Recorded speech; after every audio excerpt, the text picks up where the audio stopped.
Donc, bonjour, je m'appelle Étienne Berthold, je suis professeur agrégé au département de géographie de l'Université Laval. Je suis spécialiste de l'aménagement durable du territoire. Je pratique l'analyse des discours en aménagement durable du territoire, mais je suis aussi, et c'est ma raison d'être aujourd'hui, directeur de l'Institut Hydro-Québec Environnement, Développement et Société de l'Université Laval, qui a le bonheur de tenir l'activité d'aujourd'hui. Notre institut existe depuis 15 ans. Un institut dans une université telle que la nôtre, ça a une mission en particulier. Ça poursuit une mission justement d'animation scientifique et sociale. Hein. Un institut, c'est important pour ça. On interagit avec des parties prenantes et le nôtre a comme vocation la conservation de l'environnement et ce qu'on appelle également développement durable. Une mission comme celle-ci, ça implique un positionnement sans équivoque. Il faut vraiment être clair par rapport au changement climatique. Donc, l'Institut EDS, c'est un promoteur du développement de la recherche et de la diffusion des connaissances en matière, on va dire, d'atténuation et d'adaptation au changement climatique. On est engagé résolument, par ailleurs, en faveur de l'action climatique. Actuellement, l'Institut, il y a beaucoup d'efforts qui sont déployés et est impliqué directement dans l'organisation du Sommet international étudiant pour le climat, dont la toute première édition va prendre place à l'Université Laval, donc en juillet prochain. On est aussi engagé très activement dans cette entreprise que je qualifierais de mondiale de diffusion et d'implantation des objectifs de développement durable sous l'égide des Nations unies. Et nous sommes, c'est important de le dire aussi, très soucieux de participer à la transition énergétique dans la perspective de favoriser la transformation et la transition écologique.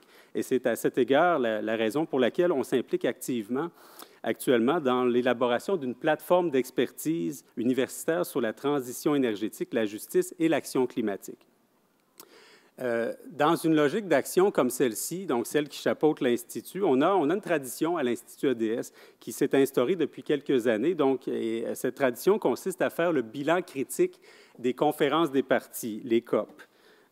Ces grandes conférences internationales font office finalement de lieu de négociation autour de la question du réchauffement climatique. Elles suscitent, on le voit, bien des espoirs à l'extérieur, dans différentes franges très significatives de la société civile. Lorsqu'on est extérieur au milieu des COP, on n'a pas toujours les outils qui nous permettent de bien comprendre les tenants et aboutissants de ces grandes conférences et la portée de leurs résultats. Également, le contexte, j'imagine, très géopolitique même, qui est susceptible d'entourer ces conférences-là. Et c'est pourquoi, année après année, donc depuis quelques années, on a comme tradition de convier une fois l'an, évidemment après la tenue de la COP, des spécialistes et des acteurs qui étaient présents sur place, qui nous expliquent, selon leur vision et leur interprétation, les enjeux tenants et aboutissants de la COP. Donc, cette année, à l'heure de la COP 25, notre panel fait place à 3 collègues qui étaient présents sur place et qui vont donc nous livrer leur vision, leur témoignage,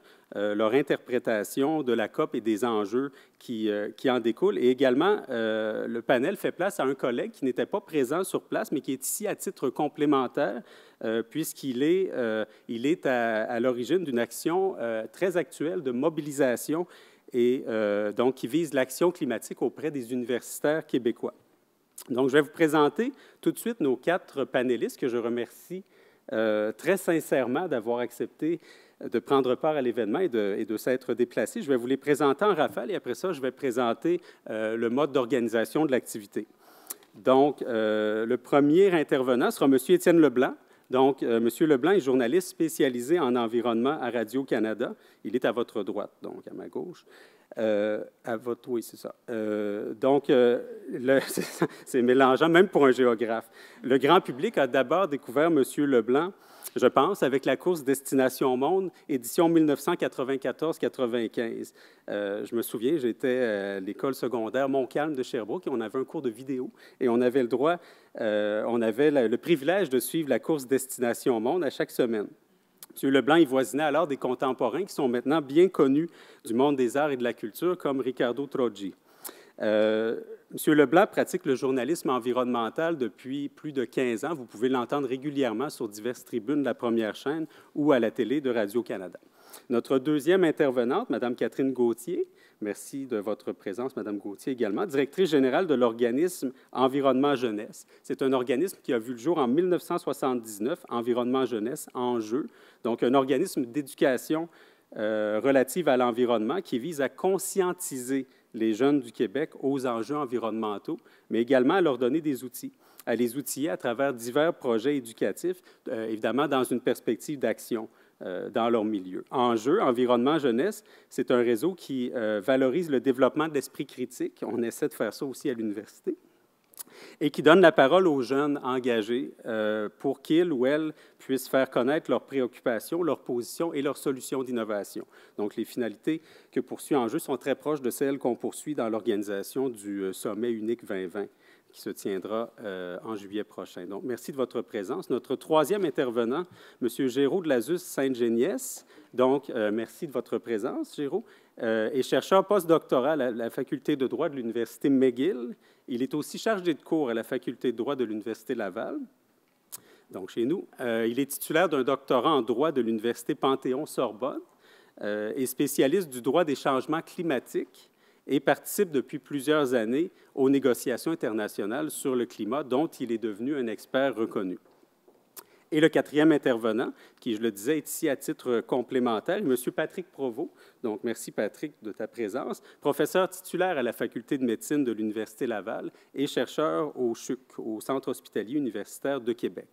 En collaboration avec notre collègue Thierry Lefebvre, qui est ici présent, M. Provost a créé, il y a quelques mois, un regroupement dont le directeur de l'Institut est membre, à titre de professeur, qui s'intitule « Des universitaires ». C'est un regroupement qui cherche à stimuler la prise de parole et l'engagement des universitaires québécois, au premier chef, je pense, en matière d'action climatique. Donc, chaque panéliste va nous présenter va intervenir à tour de rôle. Vous pouvez venir à la sellette ou demeurer, c'est vraiment à votre convenance, à la table. C'est important toutefois de vous exprimer à proximité du micro si vous demeurez à la table, parce qu'on a un auditoire un auditoire web que je salue, soit dit en passant. Et donc, vous disposez à votre convenance entre 10 et 15 minutes. Et suivront, donc, on va y aller avec les exposants en rafale et suivra donc une période d'échange ouverte avec l'assistance. Et bien sûr, à ce moment-là, on invitera les personnes qui sont en diffusion web à poser leurs questions. Je me ferai leur relais de leur voix. Donc, j'inviterai peut-être M. Leblanc, si vous le souhaitez, M. Leblanc, à prendre la parole d'entrée de jeu. C'est bon? Oui, c'est parfait, merci. Bon, merci de m'avoir invité. Je suis tout à fait privilégié d'être à cette table avec ces personnes.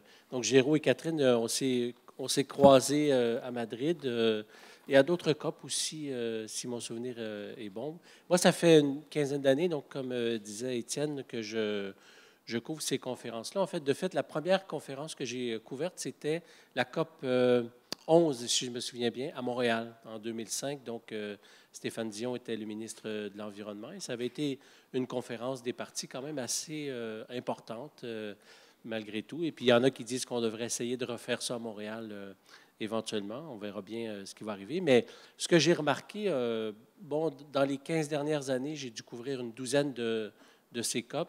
Et ce que j'ai remarqué, c'est que les choses ont beaucoup évolué. Beaucoup, très rapidement, en tout cas au point de vue de l'intérêt général, je dirais, ne serait-ce que l'intérêt médiatique. Moi, au début, quand j'ai commencé à couvrir ça, j'avais vraiment beaucoup de difficultés à susciter de l'intérêt de mes patrons, de mes collègues, en leur disant c'est très important. Bon, malgré tout, Radio-Canada m'a tout de même envoyé un peu partout sur la planète pour couvrir ça, mais l'intérêt était très, très dissipé, alors qu'aujourd'hui, quand je me retrouve là, mon téléphone ne dérougit pas, puis on est sur toutes les tribunes. Et donc ça fait quelques années de ça que vraiment je sens que l'intérêt médiatique, je dirais, est beaucoup plus grand. Donc j'ai vu ces choses-là changer. Et l'autre chose qu'on a vu changer aussi, c'est qu'au début, dans les années 2000, quand on couvrait ces COP, on parlait du protocole de Kyoto. Je ne sais pas si vous avez suivi un peu ça, mais à l'époque, le protocole de Kyoto, donc, ça impliquait essentiellement les pays riches, les plus grands pollueurs, et on essayait donc de s'imposer entre ces pays riches des réductions de gaz à effet de serre. Et puis, les pays en développement étaient plutôt laissés de côté. Il y avait comme deux mondes séparés, si vous voulez, dans ces négociations.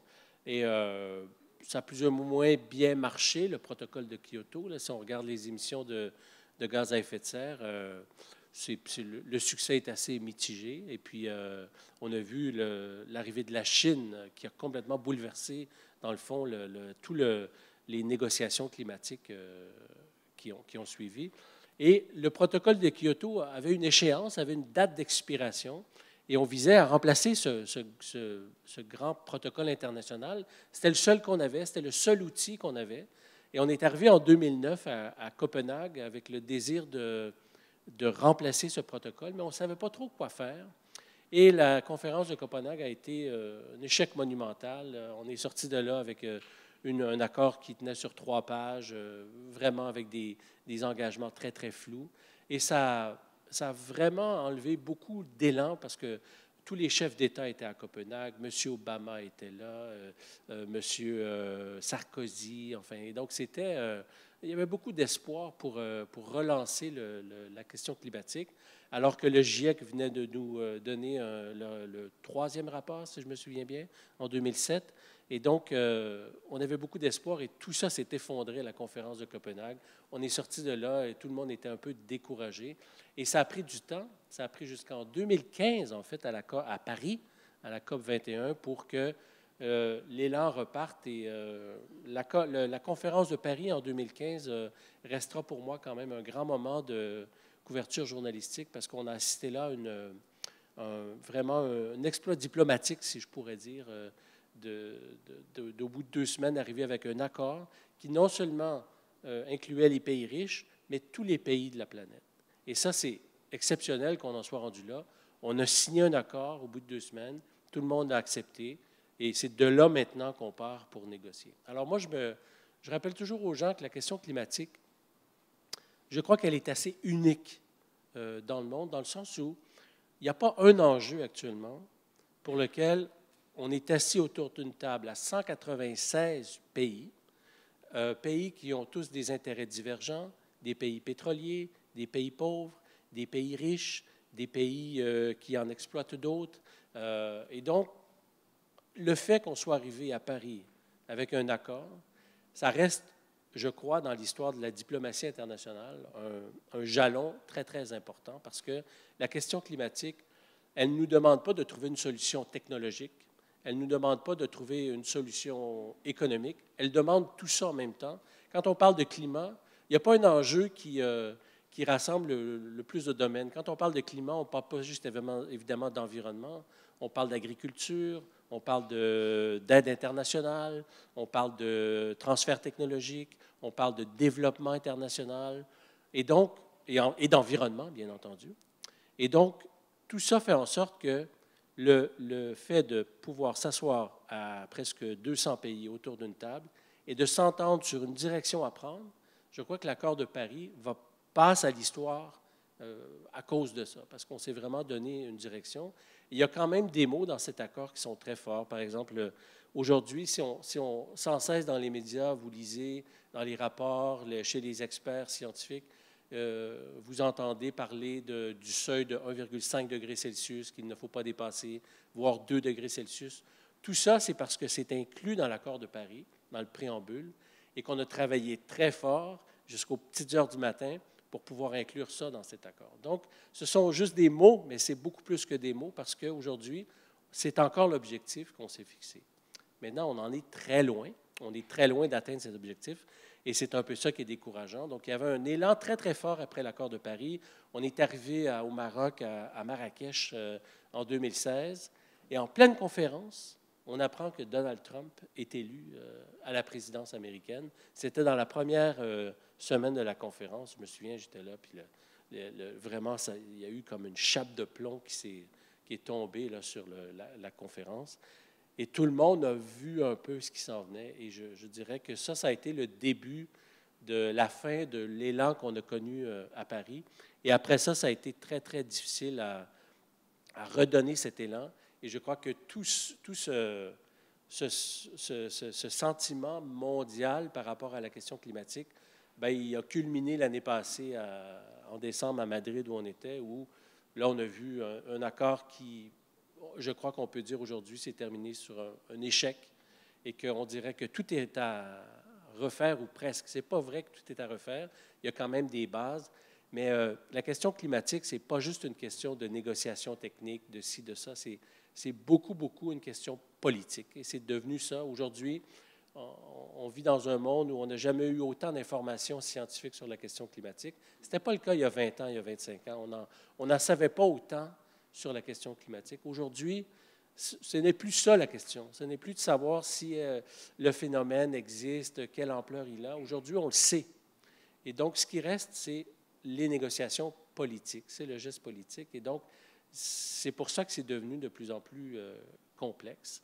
Et là, c'est posé la question, mais je crois qu'on est aussi un peu ici pour parler de ça. Je crois la question des marchés du carbone, dont je ne suis pas du tout un expert.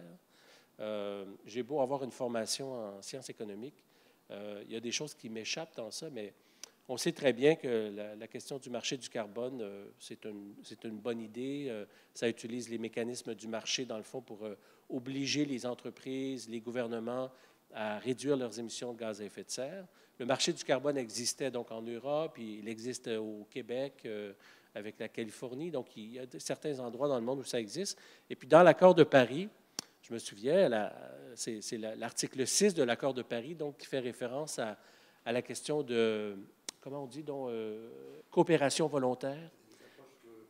Les approches concertées, donc, où là, on propose dans l'accord de Paris de s'aider l'un et l'autre pour réduire les émissions de gaz à effet de serre. Et c'est arrivé dans l'accord de Paris à la toute dernière minute. On a négocié ça vraiment à l'arraché à Paris en 2015. Et puis là, le problème s'est posé dans les années qui ont suivi. Puis on a vu qu'on n'est pas capable de s'entendre, dans le fond, sur comment on va faire en sorte pour qu'un pays qui dépasse ses objectifs puisse vendre ses crédits de carbone à un autre pays, ou alors emmagasiner dans son propre bilan carbone les bienfaits environnementaux d'un projet dans lequel il aurait investi dans un autre pays. On peut s'imaginer que les règles, pour que un tel système fonctionne, il faut qu'il y ait des règles robustes, il faut qu'on sache exactement que si on investit dans tel projet environnemental dans tel pays, eh bien que les bénéfices sur la réduction des émissions seront calculables et qu'on ne va pas les calculer dans les deux pays qui vont faire partie de la transaction. Et c'est là-dessus qu'on n'est pas arrivé à s'entendre parce que les négociations sur, par exemple, le marché du carbone au Québec ont pris plusieurs années. On peut imaginer à 196 pays la complexité d'un tel système. Donc, on ne s'est pas entendu là-dessus. Et ça a été, je dirais, un des points d'achoppement de la conférence de Madrid. Mais bien au-delà de ça, je pense que cette conférence, elle nous a laissé un goût amer sur cette espèce de déconnexion, je dirais, entre les décideurs politiques et la réalité sur le terrain. Comme je le disais, l'année 2018-2019 ont été, à mon avis, 2 années assez exceptionnelles au point de vue climatique parce que, d'une part, on est arrivé là, à la conférence en Pologne et puis à la conférence de Madrid avec, dans notre sac, 3 rapports du GIEC qui ont été publiés entre 2018 et 2019. Un rapport très important sur les effets d'un réchauffement de plus d'1,5 degré Celsius. Un rapport très détaillé qui nous donne plein de détails sur ce qui nous attend au point de vue scientifique. Un deuxième rapport sur la question des terres et des forêts. Et troisième rapport sur la question des océans et de la cryosphère. Et entre tout ça, il y a eu un rapport aussi très important qui n'émane pas directement du GIEC, mais qui est un rapport tout aussi important au point de vue environnemental sur les effets du climat sur la biodiversité. On est arrivé à Madrid avec 4 rapports scientifiques inédits, solides, touffus d'informations. Et en plus de ça, au terme d'une année de mobilisation citoyenne qu'on n'avait jamais vue sur la planète, où partout, les jeunes, les parents, les grands-parents sont descendus dans la rue pour réclamer de leurs élus politiques des changements. Et donc, on avait l'impression, en arrivant à Madrid, qu'on se disait, on a tout ça, là. Il y a un momentum, il y a un élan vraiment très, très fort. Et puis, on a vu se déliter ça pendant les quelques journées à Madrid où les décideurs politiques étaient dans une autre aile du lieu de la conférence. Et on avait l'impression, il y avait sur le site de la conférence, comme je vous disais, moi, ça fait une douzaine de fois que j'y vais, je n'avais jamais vu autant de jeunes présents dans une conférence sur le climat. pas juste sur le lieu de la conférence, mais des jeunes qui participaient à des panels avec des ministres de l'Environnement. Il y en avait partout. Je n'avais jamais vu une telle activité de la jeunesse dans une COP. Il y avait une énergie, et puis tout ça s'est effondré quand on a vu que les décideurs politiques n'étaient pas du tout en phase avec les informations scientifiques et avec cette mobilisation citoyenne, ce qui fait qu'au final, on est arrivé avec toutes sortes de désaccords et puis on s'est entendu sur rien finalement. Donc, on a l'impression que tout est à refaire. Moi, comme journaliste spécialisé en environnement, je sais très bien que j'en ai pour très longtemps à couvrir cet enjeu complexe qui est loin d'être réglé. Alors voilà, je m'arrête ici. Ça me fera plaisir de discuter plus tard avec vous.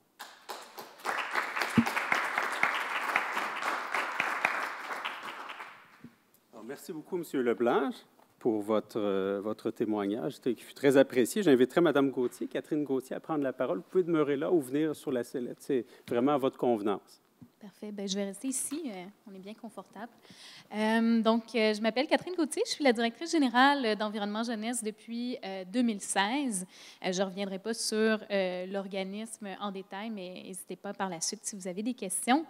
Donc, pour me présenter, j'ai fait mon bac en études internationales à l'Université de Montréal, ma maîtrise en droit à l'Université de Sherbrooke. J'enseigne d'ailleurs la politique internationale des changements climatiques à l'Université de Sherbrooke depuis 2014. Et comme Étienne Leblanc le mentionnait, moi aussi, je suis les négociations climatiques depuis 2005, donc la fameuse COP 11. Je faisais partie à l'époque de la délégation officielle du Canada, donc j'ai pu voir comment ça se passe, des délégations officielles de pays, comment on prépare la stratégie en amont, de même que quotidiennement, quelles sont les rencontres de briefing et tout ça. Puis j'ai pu voir une évolution assez marquée, autant dans la position canadienne que dans le déroulement même des négociations. J'ai pour ambition, en quelques minutes, de vous faire un résumé de ce qui s'est passé à cette dernière conférence à Madrid.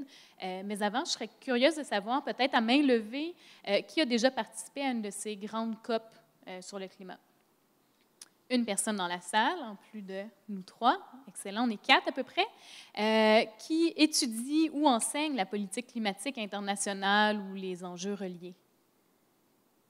Excellent. Alors, si vous avez des questions, je vais essayer de ne pas y aller trop dans le jargon, évidemment, mais je pense que c'est intéressant quand même de comprendre qu'est-ce qui s'est passé. Puis je vais vous faire un résumé là, très simple, puis je l'ai noté pour ne pas oublier. La COP 25, donc la 25e conférence des parties à la Convention cadre des Nations unies sur les changements climatiques, qui se réunit une fois par année sous le format d'une grande conférence internationale qu'on appelle la conférence des parties. Ce n'est pas le seul moment dans l'année où il y a des négociations. Il y en a avec des rencontres intersectionnelles. Donc, souvent, on peut avoir un avant-goût de ce qui va se tramer lors de cette fameuse COP, la foire annuelle que tout le monde regarde, en regardant les étapes préalables de négociation. Je vous dirais, la dernière année a été plutôt difficile dans les négociations. Le progrès était lent. Et ce qu'on a pu voir, par exemple, comme résultat de la COP25, ne m'a pas tellement surprise.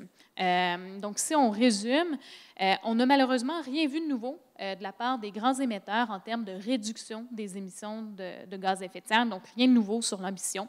On n'a rien eu non plus sur l'échéancier, donc les calendriers communs dont devaient se doter les pays. Rien non plus en termes de financement additionnel, qui est pourtant extrêmement urgent parce que ce n'est pas tous les pays qui ont une richesse comme ce qu'on peut voir au Canada. Il n'y a rien non plus sur la transparence qui a réellement débouché, rien non plus sur le transfert des technologies, rien de nouveau sur l'adaptation, puis évidemment, comme ça a été mentionné, pas d'entente sur les marchés du carbone. Et donc, on peut véritablement dire que ça a été un échec, et ce, de manière assez lamentable, même s'il y a eu 44 heures de prolongation des négociations. Je n'ai jamais vu ça, devoir tenir debout aussi longtemps pour des négociations. Ça a été malheureusement la COP qui a peut-être connu un grand échec et qui va sans doute rester dans la tête de bien des négociateurs comme étant tristement la COP la plus longue pour finalement aboutir à rien. Donc, concrètement, qu'est-ce qui s'est passé? Je pense qu'il faut se rappeler, comme Étienne Leblanc le mentionnait, que l'accord de Paris a été un véritable exploit diplomatique, pour reprendre ses mots. Par contre, le véritable test de l'accord de Paris, c'est sa mise en œuvre. À main levée, est-ce qu'il y en a qui ont lu l'accord de Paris comme petite lecture de chevet? Quelques personnes. Oui, un peu plus, excellent. Vous remarquerez qu'il y a plusieurs éléments qu'on peut lire, le noir sur blanc, qui sera déterminé ou décidé à sa prochaine session ou dès la prochaine conférence. En gros, on a pelleté par en avant tous les détails de mise en œuvre, qu'on a appelé en gros les règles d'opérationnalisation, le fameux rulebook, pour reprendre l'anglicisme. Et donc, dans la première semaine à Madrid, puis bon, on avait eu un peu quand même quelques bribes de négociations en 2016, 2017, 2018 pour l'avancement de tout ça, mais on s'était donné quand même normalement pas mal jusqu'à Madrid pour finaliser le fameux ensemble de règles. Donc, dans la première semaine, on a vu, par exemple, un enjeu qui ne devait même pas être un enjeu sur la transparence, c'est-à-dire de fournir des plans révisés des efforts là, de chacun des pays, avec une période qui devait être déterminée. La question était toute simple. 5 ans ou 10 ans, la période? Puis même sur cet enjeu-là, il n'y a même pas eu d'entente commune sur est-ce qu'on s'entend pour fournir des objectifs révisés aux 5 ans ou aux 10 ans. Ça n'a aucun sens, d'autant plus qu'il y avait eu une mobilisation sans précédent des données scientifiques. Il y avait vraiment une incohérence ou un décalage. Mais ce n'est pas tout. Au niveau, par exemple, du comité sur l'adaptation, il n'y a malheureusement rien eu parce que le financement manque à un point si grand que ça a bloqué toutes les négociations. On ne pouvait pas avancer parce qu'on n'avait tout simplement pas les moyens de le faire. Et finalement, bon, sur la question qu'on a surnommée les bunker fuel, donc les émissions liées au transport maritime, de même qu'à l'aviation, on a tout simplement reporté ça à plus tard dans la première semaine. Donc déjà dans la première semaine, très peu d'éléments positifs. La deuxième semaine, c'est là où ça va se corser. Heureusement que ça dure juste 2 semaines, ces conférences-là. On parle de l'accord de Paris, bon, avec des mécanismes là, de marché, notamment l'article 6. Donc, dans l'accord de Paris, un des éléments, je pense que les États partis appréciaient particulièrement du protocole de Kyoto, c'était ces fameux mécanismes de marché. Donc, le mécanisme de développement propre, entre autres, Clean Development Mechanism ou Joint Implementation, c'est-à-dire une mise en œuvre conjointe de projets visant à atténuer, c'est-à-dire réduire les émissions de gaz à effet de serre. Étienne Leblanc parlait de double comptage, c'est un des éléments. Un des autres enjeux qui me préoccupe particulièrement, c'est au niveau du respect des droits humains. Parce que cette question-là a été vraiment sur toutes les lèvres. Pour une fois, c'est rare, relativement rare dans les négociations qu'on parle autant de droits humains. Puis on en a véritablement parlé à Madrid, ce qui est, je pense, une petite lueur d'espoir. Est-ce que c'est possible, par exemple, d'avoir un mécanisme de marché qui permette la réduction des émissions de gaz à effet de serre, mais qui viole les droits humains? La réponse semble claire, c'est non pour bien des gens. Or, la question peut être particulièrement complexe. Si on dit, par exemple, un État fédéré comme le Québec nous propose un projet de gaz naturel liquéfié pour remplacer, soi-disant, de l'utilisation de combustibles fossiles, pire comme le pétrole. Est-ce que ce serait acceptable? Parce que la question se pose véritablement. Puis bon, l'exemple est peut-être un peu cocasse dans le contexte actuel québécois. Si vous ne l'avez pas deviné, je faisais référence à GNL Québec. Mais à l'étranger, ça se pose également, ces questions-là. Est-ce qu'un barrage hydroélectrique qui vient inonder des terres ancestrales, violer les droits autochtones, serait permis parce qu'on viendrait remplacer le charbon par de l'hydroélectricité? Eh bien, toutes ces questions-là ont été largement discutées, puis personnellement, je pense que c'est beaucoup mieux qu'on n'ait pas conclu d'accord, parce qu'un accord qui n'aurait pas tenu compte des droits humains aurait été un très mauvais accord. Ça a été reconnu d'ailleurs de la part de plusieurs États partis, et donc on va repartir les négociations dans les prochaines semaines avec comme élément fondamental le respect des droits humains. Ça a tellement été présent que ça va être très difficile pour les partis de s'en sortir sans tenir compte de cette question fondamentale. Et autre élément, autre enjeu qui m'interpelle particulièrement, la question des pertes et préjudices. Donc, les pertes et préjudices, là, en très simple, c'est quand l'adaptation n'est plus possible. On a beau dire on va construire des digues, on va essayer d'atténuer les pires impacts, on va se climatiser. Si, par exemple, un pays disparaît ou si les terres agricoles sont salinisées, on ne peut pas revenir en arrière. Donc, c'est en gros les pertes et préjudices. Ça peut être des pertes économiques au même titre que des pertes non économiques, que ce soit en termes de vie, de culture, de territoire, etc. Et donc, il y a un mécanisme international de Varsovie qui a été instauré et un des éléments fondamentaux, évidemment, c'est le financement. Mais il n'y a toujours pas de source additionnelle de financement. Et donc, ça a été très difficile, les négociations qui se sont soldées par la mise sur pied d'un comité d'experts pour trouver des sources de financement. Donc, encore une fois, rien de bien rassurant parce que la lenteur de ces négociations, de ces processus, ne répond pas du tout à l'urgence de la crise climatique. Et aussi une création d'un réseau de Santiago Network, pour faciliter une forme de soutien technique. Donc, très concrètement, il y a très peu qui ressort de rassurant sur cette question-là. Les États-Unis ont particulièrement bloqué les négociations. Les États-Unis qui, on le sait, ont annoncé leur retrait de l'accord de Paris là, qui sera effectif dans les prochains mois. Et un des éléments fondamentaux, c'est dans le nouveau régime climatique, en instituant l'accord de Paris, au même titre qu'on se demande qu'est-ce qu'on fait avec les restants du protocole de Kyoto. Qu'est-ce qu'on fait avec ce mécanisme sur les pertes et préjudices? Où on l'amène? De qui il relève? C'est quoi l'architecture? C'est un organigramme extrêmement compliqué. Et les États-Unis voulaient s'assurer que ça tombe sous l'accord de Paris parce qu'eux vont s'en retirer et n'auront plus de responsabilité.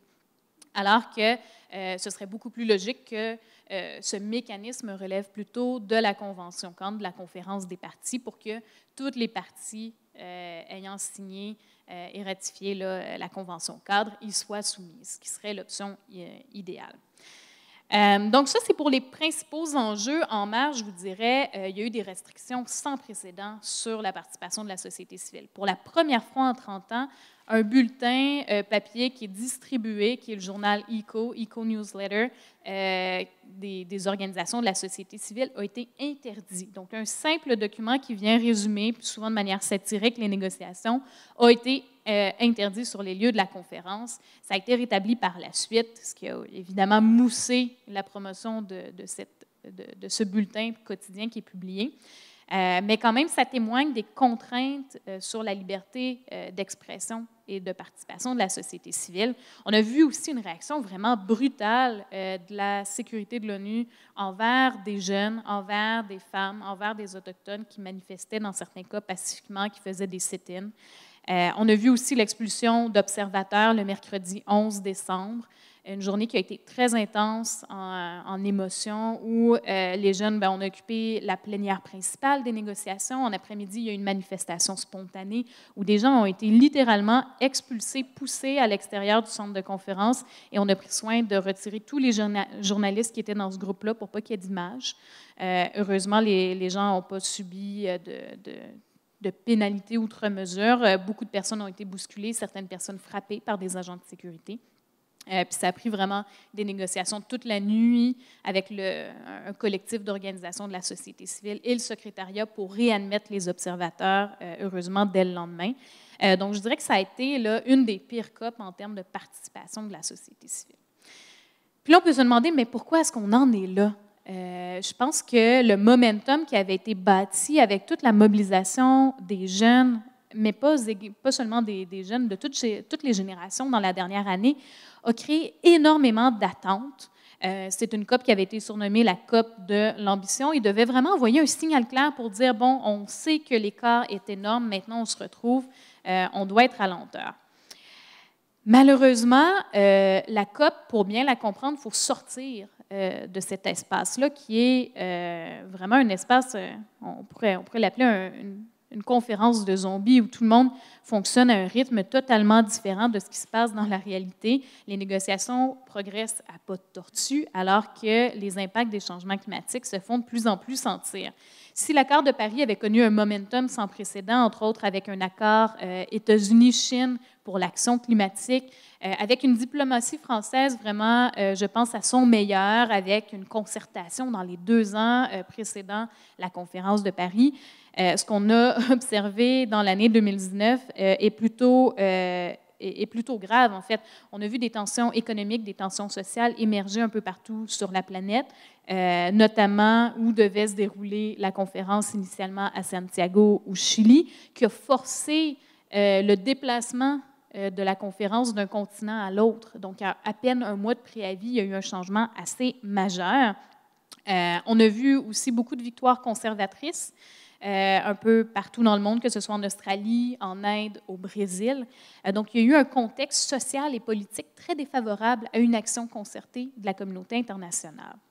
Malgré tout ça, on peut soulever les éléments positifs de la mobilisation des jeunes et tout ça, mais je dirais que ça a été encore plus brutal comme choc de voir des jeunes autant mobilisés, de voir autant de rapports, autant de scientifiques, un consensus aussi fort et d'être incapable, comme je le mentionnais tout à l'heure, de juste s'entendre sur 5 ans ou 10 ans pour fournir un plan d'action.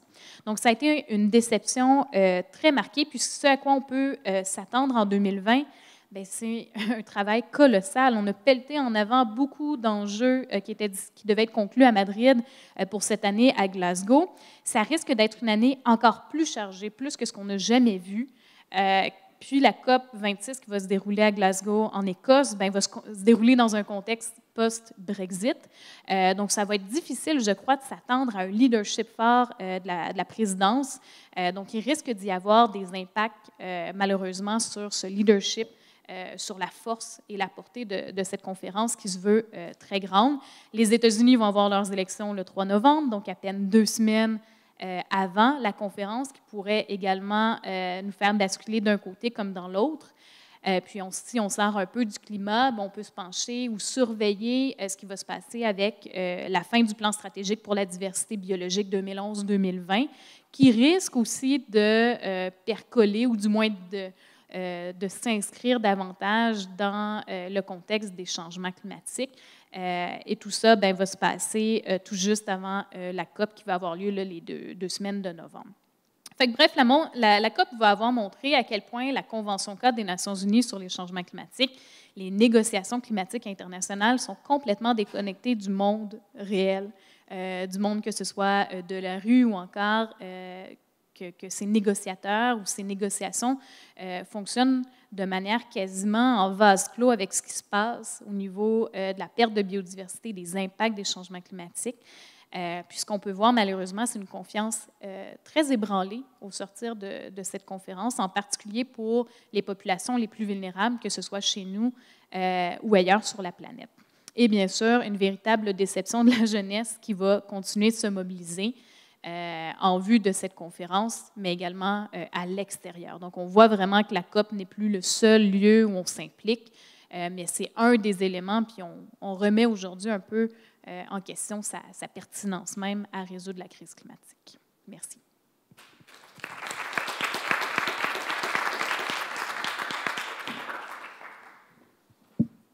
Merci beaucoup, Mme Gauthier. Alors, j'inviterai M. Géraud de Lassus à prendre la parole.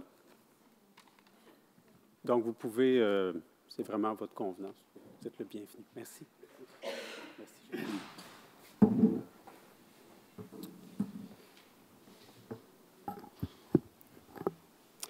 Bien, bonjour à toutes et à tous. Merci beaucoup pour l'invitation. Donc, moi, pour débuter la présentation, je voudrais revenir un instant sur le titre de la table ronde d'aujourd'hui, COP25, retour sur les désaccords. Et c'est un titre qui ne présente pas forcément les négociations climatiques sous leur meilleur jour, mais en même temps, je crois que c'est un titre qui est vraiment de circonstance ici, parce que la première chose qu'on peut dire au sujet de la COP25, et ça a été dit par mes collègues, c'est que clairement, c'est un échec de la diplomatie climatique. Donc sur bien des points qui étaient à l'ordre du jour des discussions, bien, on a vu que les États n'arrivaient pas à s'entendre, que les États avaient des positions très tranchées, avec, je crois qu'on peut le dire parfois, un peu de malhonnêteté intellectuelle de la part de certaines délégations, et que finalement, la plupart des États n'étaient pas réellement prêts à faire des compromis pour avancer dans la négociation. Et au final, cette COP25, elle a débouché sur des résultats qui sont, dans l'ensemble, très modestes, et même en dessous de ce à quoi on pouvait raisonnablement s'attendre, même quand on suit ces négociations depuis plusieurs années. Finalement, on laisse beaucoup de points de désaccord en suspens et on s'est entendu pour les renvoyer à la COP 26 en espérant qu'à ce moment-là, les États vont s'entendre pour les résoudre. Donc, sans surprise, c'est une COP qui a été très critiquée, y compris par le secrétaire général des Nations Unies, qui s'est dit déçu par les résultats de cette conférence. Et ce qui ressort de cette conférence, et là, je pense qu'il y a un consensus, en tout cas, qui émerge entre nous, c'est l'impression d'une très grande déconnexion, d'une déconnexion totale entre ce processus et ce qu'est la crise climatique, et puis aussi une déconnexion par rapport aux attentes de la société civile, qui était extrêmement importante. Et plusieurs observateurs ont fait remarquer que ce décalage, en fait, entre ce monde des négociations climatiques et le monde réel avait jamais été aussi grand que lors de la COP25. Et je pense que ce qui joue aussi dans cette perception de décalage, c'est le fait que l'actualité en 2019 a été extrêmement centrée sur la question du climat. Donc je passe brièvement puisque ces points-là ont été couverts, mais évidemment, il y a eu des mobilisations citoyennes très fortes. Il y a eu de nombreux épisodes climatiques extrêmes et le GIEC a produit plusieurs rapports qui ont rappelé à chacun qu'il fallait agir et agir avec ambition pour lutter contre les changements climatiques. Et puis, il y a un dernier facteur aussi qui a alimenté cette mauvaise image de la COP25, c'est le fait que c'est une conférence qui se soit achevée avec 44 heures de retard. Donc, c'est vraiment un record. Ça devait se finir le vendredi 13, ce qui déjà n'était pas bon signe, à 18 heures. Et ça s'est conclu le dimanche dans l'après-midi, ce qui en plus a failli poser un problème sur le plan logistique, puisque les règles de procédure de la COP disent qu'il faut un minimum de 2/3 des États à partir de la Convention qui soient présents pour que des décisions soient prises. Et donc on a dû compter le nombre de représentants qui étaient dans la salle pour savoir si le quorum était atteint, parce que plusieurs délégations, des petites délégations, avaient dû commencer à partir, parce qu'on ne s'attendait pas à ce qu'on reste aussi longtemps sur le terrain, ce qui est assez exceptionnel. Et donc la COP25, en fait, est devenue la plus longue COP de l'histoire, ce qui a donné lieu à des comptes Twitter assez surprenants. Il faut que la COP25 se termine. Mais donc c'est la COP la plus longue de l'histoire. Elle a battu le record précédent qui était détenu par la COP17, la COP de Durban en 2011, où les négociations s'étaient terminées le dimanche à 6 heures du matin. Alors évidemment, quand on participe à une COP, il ne faut jamais s'attendre à ce que ça finisse à l'heure, mais en général, quand le retard est important, c'est parce qu'il y a des questions assez fondamentales qui sont en discussion, et souvent ce sont des questions assez fondamentales pour l'évolution du système multilatéral de lutte contre les changements climatiques qui sont en discussion. Et c'était le cas lors de la COP17 de Durban, puisque lors de cette conférence, on devait décider des questions qui étaient un peu de nature, on va dire, quasi constitutionnelle pour la gouvernance internationale du climat, puisque les questions, c'était qu'est-ce qu'on fait avec le protocole de Kyoto et est-ce que, oui ou non, on décide de se lancer dans la négociation d'un nouvel accord. Or, ce qui est un peu déconcertant lors de cette COP25, c'est qu'on n'était pas du tout sur ce type de questions-là. On n'avait pas de grandes questions qui touchaient à l'évolution du système multilatéral de lutte contre les changements climatiques. On avait plutôt, en fait, du moins c'est mon analyse, une conférence qui avait des objectifs assez modestes, si on regarde les objectifs que certaines autres COP ont pu avoir. Donc, deux grands objectifs pour cette COP25. Alors, le premier objectif, c'était finaliser ce qu'on appelle le rule book de l'accord de Paris. Donc, de quoi est-ce qu'il s'agit? Catherine en a parlé un peu tout à l'heure. Donc, on se souvient, l'accord de Paris, c'est un traité qui a été adopté en 2015. On établit un nouveau cadre juridique pour lutter contre les changements climatiques au niveau international. Sauf qu'au moment d'adopter ce traité-là, les États ont simplement défini les principaux éléments de l'accord de Paris et ils ont décidé que les détails seraient négociés par la suite et adoptés dans un paquet de décisions qu'on appelle le Rule Book. Et l'essentiel de ces décisions était adopté l'année passée à Katowice en Pologne lors de la COP24. Sauf que sur certains points, les États déjà n'avaient pas réussi à s'entendre et donc la décision avait été prise de prolonger les travaux sur l'adoption de ces dernières décisions pour qu'elles soient adoptées à la COP25. Donc cette COP25, elle avait une dimension qui était très technique avec des négociations très ciblées qui visaient à rendre opérationnel l'accord de Paris.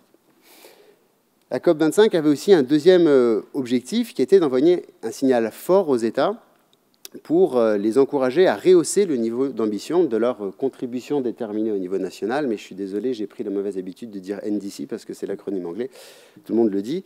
Alors, de quoi il s'agit ici? Donc, pour comprendre, il faut revenir un peu en arrière. Au moment de la négociation de l'accord de Paris, les États s'étaient entendus pour communiquer une contribution déterminée au niveau national, mais certaines contributions allaient jusqu'en 2020 et d'autres contributions allaient jusqu'en 2030. Or, l'objectif de l'accord de Paris, c'est de définir un système qui fonctionne pour le post-2020. Donc, pour les États qui avaient soumis une contribution jusqu'en 2020, la décision avait été prise en 2015 de leur demander de soumettre une nouvelle contribution déterminée pour l'année 2020. Et comme l'accord de Paris prévoit que chaque contribution doit être plus ambitieuse que la précédente, c'est l'article 4.3, eh bien, ces États-là doivent maintenant déposer une contribution qui doit être plus ambitieuse. En revanche, pour les États qui ont des NDC avec un calendrier qui va jusqu'en 2030, les règles ont simplement prévu qu'ils devaient recommuniquer ou actualiser leur contribution d'ici 2020. Mais en fait, sur le plan juridique, il n'y a aucune règle qui impose à ces États-là de déposer une nouvelle NDC qui soit plus ambitieuse que celles qu'ils ont à l'heure actuelle. Et cette situation, elle est problématique pour la raison suivante, c'est qu'aujourd'hui, il y a plus de 170 États qui ont soumis des contributions déterminées au niveau national, avec un échéancier qui va jusqu'en 2030. Et on sait tous que si on continue si on met en œuvre les promesses de réduction des émissions de gaz à effet de serre que l'on a aujourd'hui sur la table, eh bien, on arrive à quelque part à plus 3 degrés d'élévation, ce qui évidemment est nettement insuffisant. Donc, durant cette COP, ce que le Chili a voulu faire, c'est essayer d'envoyer un message clair à tous les États pour qu'on rehausse le niveau d'ambition de ces contributions déterminées au niveau national. Et quand on regarde ça, on se dit c'est assez logique, c'est une démarche qui va de soi, compte tenu de l'urgence climatique. Et pourtant, même si ces deux objectifs assez techniques, assez logiques devaient être atteints, eh bien, les États n'ont pas réussi à s'entendre, ni pour finaliser le rulebook, ni pour s'engager collectivement à rehausser le niveau d'ambition. Alors, sur quoi ont porté ces désaccords? Donc, la liste n'est pas exhaustive, mais j'ai simplement retenu ceux qui avaient été, à mon avis, particulièrement marquants.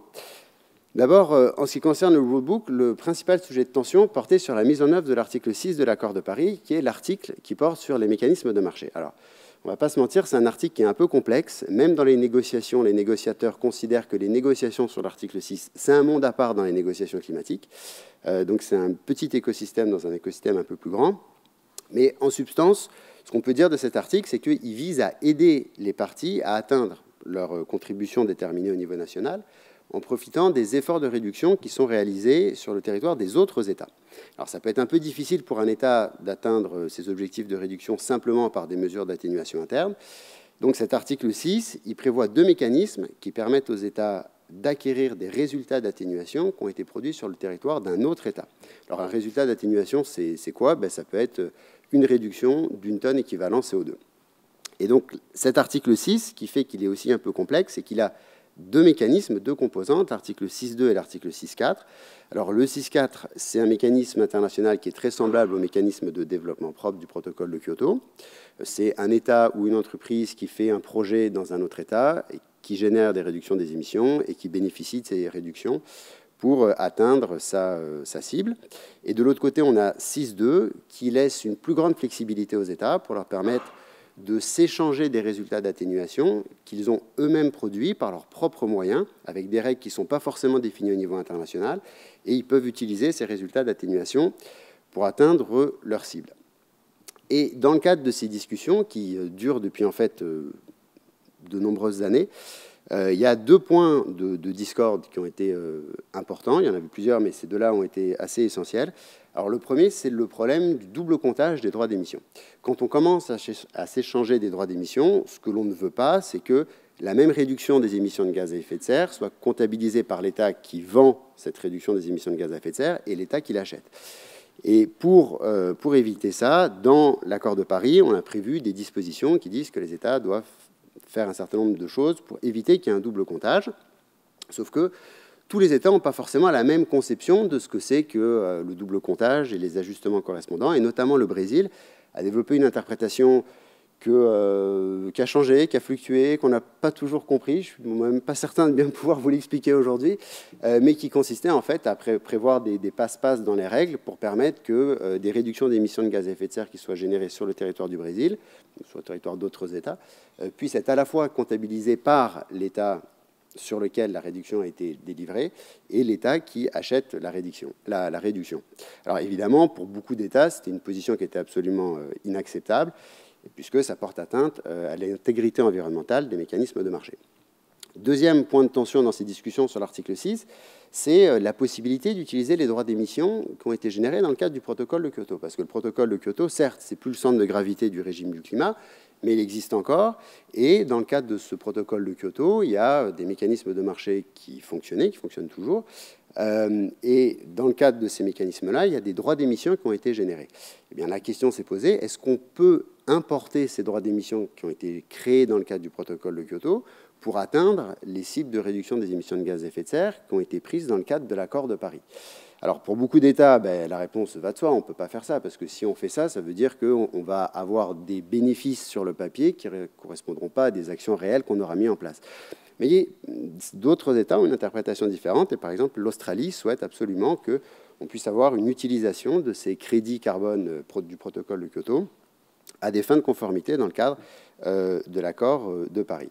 Alors en fait, quand on voit la nature de ces désaccords-là, et là je rejoins ce que disait Catherine tout à l'heure, ce qu'on se dit finalement, c'est que c'était peut-être mieux qu'on n'ait pas de règles qui soient adoptées sur l'article 6, parce que ne pas avoir de règles, c'est mieux que d'avoir des règles mal conçues. Et ça, c'est une des particularités de cet article 6 de l'accord de Paris. C'est le seul article qui, s'il est mal négocié, a le potentiel de faire du mal au climat. Les autres articles, s'ils sont mal négociés, ils ne conduisent pas à neutraliser ou à être contre-productifs. Mais l'article 6, s'il est mal négocié, s'il y a des passe-passe, si on peut avoir un double comptage, eh bien, ça va conduire à nuire à la lutte contre les changements climatiques. Et évidemment, ce n'est pas ce qu'on souhaite. En ce qui concerne maintenant les désaccords au sujet du rehaussement des contributions déterminées au niveau national, alors sur quoi ici ont porté les désaccords ? Il y a un premier point de blocage qui était de nature procédurale. C'est que la COP en elle-même n'avait pas le mandat pour amorcer des discussions sur cette question-là. D'ailleurs, la secrétaire exécutive de la Convention l'a rappelé, cette question du rehaussement de l'ambition, ce n'était pas un point qui officiellement était à l'ordre du jour des négociations. C'est quelque chose que la présidence chilienne a cherché à impulser, mais il y a certains États qui ont dit si ce n'est pas sur la feuille d'eau, si ce n'est pas sur le mandat de négociation, ce n'est pas une question dont on devrait discuter. Et par ailleurs, la décision qui a été adoptée en 2015 est claire. On n'est pas obligé de soumettre une nouvelle NDC avec un rehaussement de notre ambition. Donc on ne voit pas très bien pourquoi est-ce qu'on le ferait. Il y avait aussi, évidemment, derrière les aspects de procédure, des questions plus substantielles qui posaient problème. En fait, il y a une différence d'approche entre les pays développés et les pays en développement sur cette question du rehaussement de l'ambition. Pour les pays en développement, ou du moins certains d'entre eux, sont assez réticents à s'engager à rehausser leur cible de lutte contre les changements climatiques sans avoir l'assurance que les pays développés vont faire de même, sans savoir de combien les pays développés vont rehausser leur cible, et surtout sans savoir les montants que les pays développés vont être prêts à mettre sur la table pour aider les pays en développement à atteindre leur cible. Et la position des pays en développement, elle consistait en fait à dire que ce n'est pas parce que maintenant on rentre dans l'ère de l'accord de Paris qu'il faut faire table rase du passé et nous demander de rehausser notre niveau d'ambition sans tenir compte du fait que pendant longtemps, les montants que les pays développés nous ont transférés étaient insuffisants pour que l'on puisse mettre en place des actions significatives de lutte contre les changements climatiques. Et donc pour ces États en développement, la discussion sur le rehaussement des cibles dans le cadre de l'accord de Paris, elle ne peut pas se faire sans que l'on parle de ce qu'on appelle le contexte pré-2020 et donc, encore une fois, de la question du financement.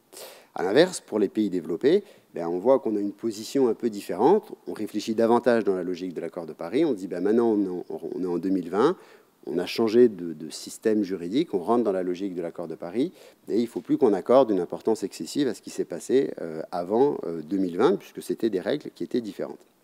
Et donc, en fait, on voit que le blocage nous ramène encore et toujours à ce même problème, qui est celui de la question de la responsabilité commune et différenciée, qui, on le sait, est extrêmement controversée dans les négociations sur le climat.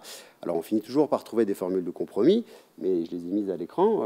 Vous voyez que ce sont des formules de compromis qui suggèrent qu'il faudrait rehausser l'ambition, mais qui ne prévoient aucun engagement sur cette question-là, et surtout qui ne ciblent aucune catégorie d'États en particulier. Alors, que retenir de tout cela ? Bon, évidemment, avec tout ce que j'ai dit et ce qui a été dit avant moi, on peut être tenté de voir cette COP25 uniquement sous le prisme du désaccord entre les États et se dire que finalement, cette conférence a été un échec de la diplomatie climatique. Alors, ce n'est pas forcément faux, mais je pense que cette analyse, elle est peut-être incomplète et elle peut être affinée, parce que peut-être aussi que la COP25, elle doit être vue comme une COP de transition.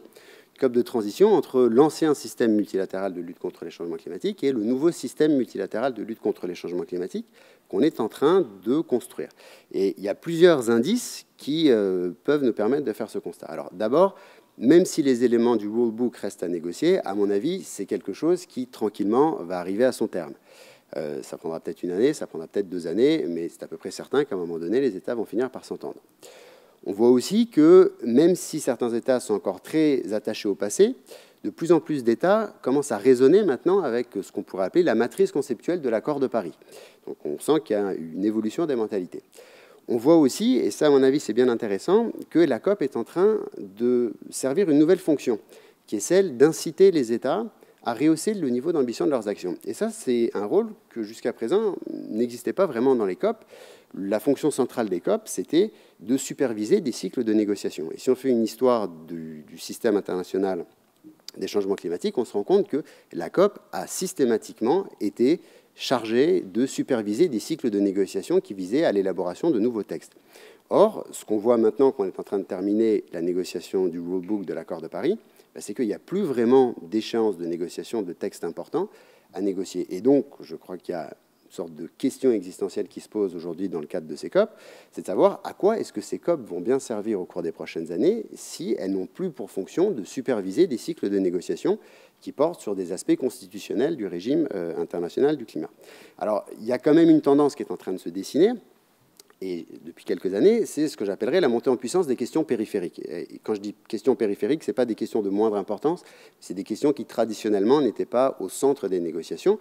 Alors à quoi je pense? Je pense à la question du genre, à la question des communautés autochtones, à la problématique de la transition juste, à la problématique de l'agriculture, à la problématique aussi des pertes et préjudices à laquelle Catherine faisait référence, sont des questions qui prennent de plus en plus de place dans les négociations et qui ne sont pas des thématiques traditionnelles dans le régime du climat. Et je pense que là, il y a une évolution intéressante. Alors, il faudra voir comment ça se développe. Mais en tout cas, ce qui est bien avec cette évolution, c'est que là, on est en train de discuter d'enjeux très concrets. Et peut-être que si on continue à travailler sur ces enjeux-là, eh bien, on aura l'impression que ces COP sont un peu moins hors sol et un peu moins en décalage avec la réalité. Alors, je m'arrêterai ici. Merci beaucoup.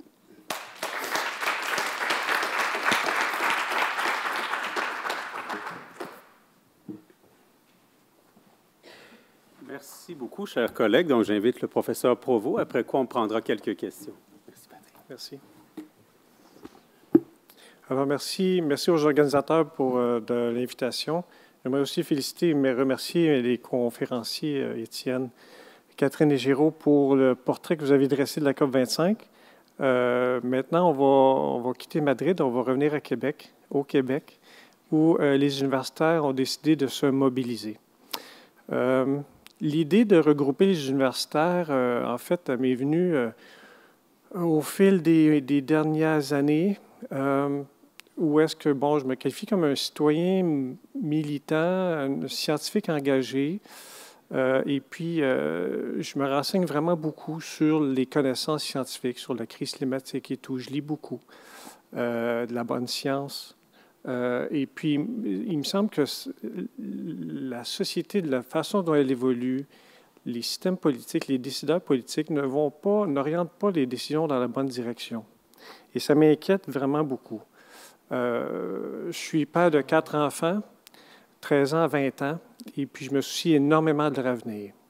Donc, c'est ce qui, en fait, m'a motivé à lancer le regroupement des universitaires.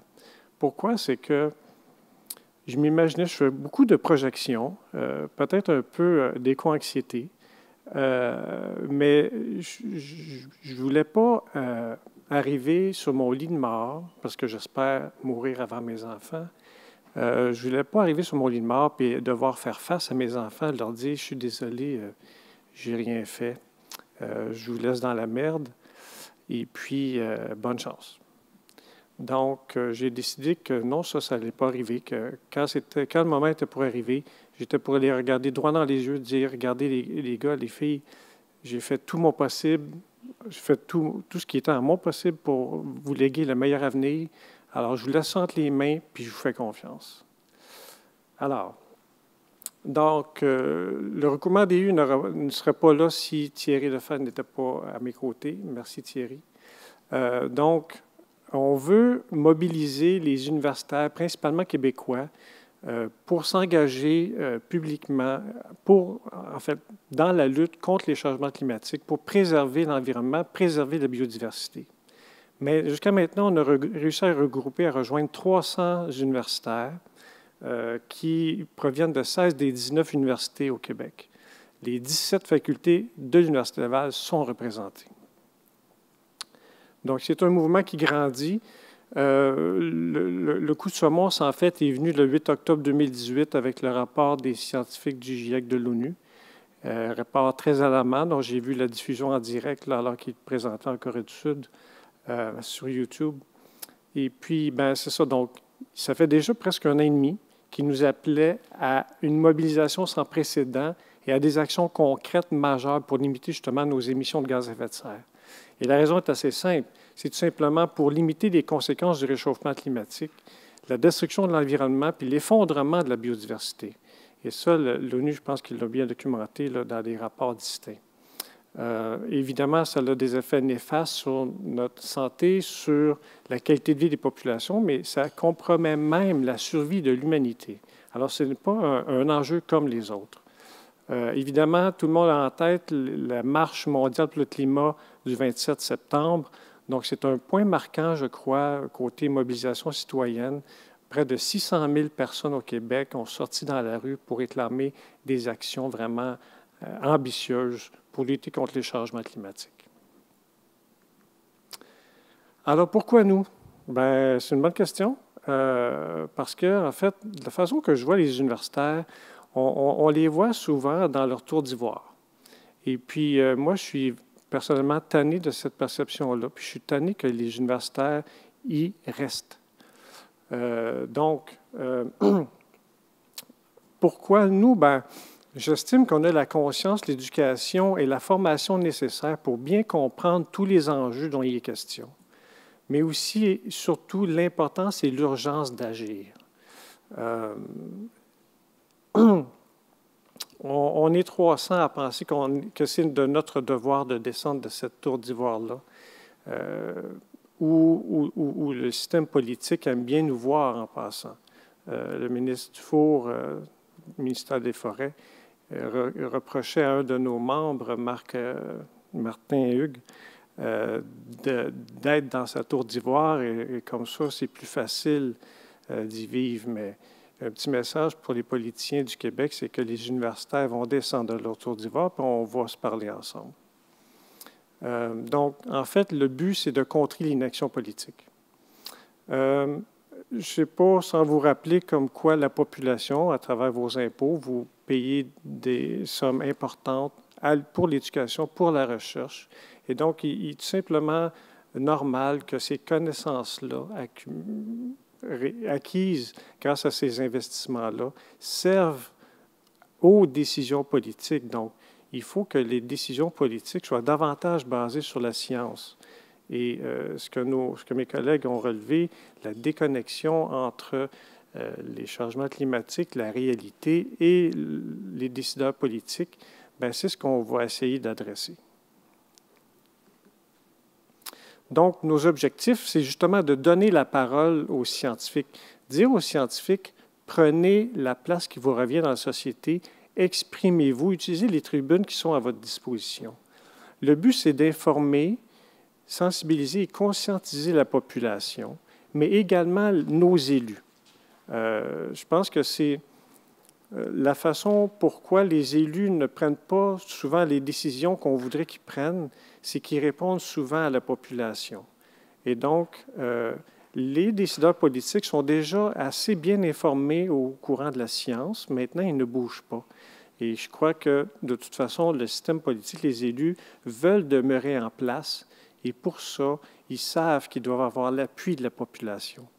Donc, le pari qu'on fait à DU, c'est en informant la population, en les conscientisant, ils vont mettre ensuite la pression sur nos décideurs politiques. Et là, nos élus vont prendre des décisions dans notre intérêt. La façon d'y arriver, quels sont nos moyens? Eh bien, c'est de diffuser nos connaissances et nos opinions dans des lettres, dans lettres d'opinion, dans des articles, dans les médias grand public. On veut rejoindre la population, donc il faut être le plus visible possible sur les plateformes, dans les médias, que ce soit sous toutes leurs formes. Une façon d'y arriver, on a réussi à négocier avec Le Soleil la parution hebdomadaire le samedi d'une page des universitaires, d'une tribune. Donc, on remercie Le Soleil de nous permettre l'accès à leurs journaux. Donc, on va avoir à chaque semaine une tribune des universitaires. Ça va être un article rédigé par n'importe quel des membres DU, 800 à 900 mots. Et puis, cet article-là va être partagé sur les plateformes numériques des 5 journaux du CNDUI. En fait, c'est la coopérative nationale d'information indépendante, les 5 journaux du groupe Capital Média. Donc, comme ça, on va réussir à rejoindre toute la population dans les grandes régions du Québec Pour ce qui est des médias à Montréal, c'est encore en discussion. On veut aussi publier une compilation de ces contributions-là dans les médias grand public sous forme de collection des universitaires. On veut les primer et puis aller les présenter aux écoles secondaires. En fait, ce qu'on vise, c'est de les présenter, de les faire discuter, en fait, les élèves en sciences de secondaire 4. Après avoir discuté avec quelques intervenants dans le milieu, on juge que c'est les étudiants qui ont juste la maturité suffisante et le niveau aussi de connaissance. En plus, au niveau du secondaire 4, ils commencent à voir l'environnement. Donc, on veut distribuer la collection dans les écoles pour que justement les enseignants puissent et les élèves puissent prendre connaissance de la position des connaissances scientifiques, en fait, pour mousser la popularité ou sensibiliser les élèves à la science, mais aussi à la communication du savoir scientifique. Et aussi, on va collaborer avec d'autres organisations, comme le Front commun pour la transition énergétique, pour justement essayer de bonifier leurs arguments, leurs propositions, puis aussi porter leur message vers le grand public et vers les décideurs. Donc, déjà, les contributions prennent plusieurs formes. Donc, on voit des universitaires qui collaborent aux articles de journalistes. On voit aussi des lettres d'opinion, donc des universitaires qui expriment leur opinion dans les médias grand public. On voit aussi des textes collectifs, donc des regroupements d'universitaires qui, ensemble, écrivent une lettre sur un enjeu qui les touche et réussissent à les faire publier. Pour question visibilité, tout ce que vous voulez savoir sur le regroupement des universitaires, vous pouvez le voir sur Internet. On a un site conçu et entretenu par Thierry, desuniversitaires.org, donc une adresse assez facile à retenir. Là-dessus, on a la page d'accueil, on a aussi la liste des membres et aussi les articles. Donc, les articles de nos universitaires, on essaie de les répertorier. Il y en a quand même qui apparaissent à chaque semaine au moins, d'un fois plus. Donc ça, c'est vraiment très satisfaisant de voir ça, de voir les scientifiques descendre leur tour d'ivoire et de porter leur message vers le grand public. Donc, je voudrais inviter les universitaires à se joindre à nous, à contribuer. Si votre expertise ne convient pas nécessairement, bien, exprimez vos opinions, vos expériences personnelles. Le but, c'est de faire le pont avec le grand public afin de les mobiliser. Nous sommes ouverts aux collaborations. Donc, les organisations, les groupes citoyens qui ont les mêmes préoccupations et finalités que nous serons heureux de collaborer avec vous, partager nos connaissances et expertises. Finalement, on invite le grand public à suivre nos activités et à écouter les scientifiques et aussi les journalistes scientifiques comme Étienne. On n'est jamais aussi bien servi que par la science. Personnellement, je suis un scientifique convaincu et c'est ce qu'il faut réussir à faire. Il faut que nos décideurs politiques prennent vraiment les meilleures décisions et pour ça, il faut que la science soit au cœur de leurs décisions et non pas au sous-sol. Donc, je vous invite à relever le défi. DU, en fait, on veut agir comme catalyseur pour changer nos sociétés. Donc, on veut agir comme un catalyseur qui va permettre à la population de mettre la pression sur nos décideurs politiques et puis que les décideurs politiques aient en main les arguments pour se défendre contre la pression des puissants lobbies auxquels ils sont sujets. Donc, c'est une réalité avec laquelle on doit négocier. Et puis, bien, c'est ça, je vais m'arrêter ici, puis on va prendre des questions. Merci.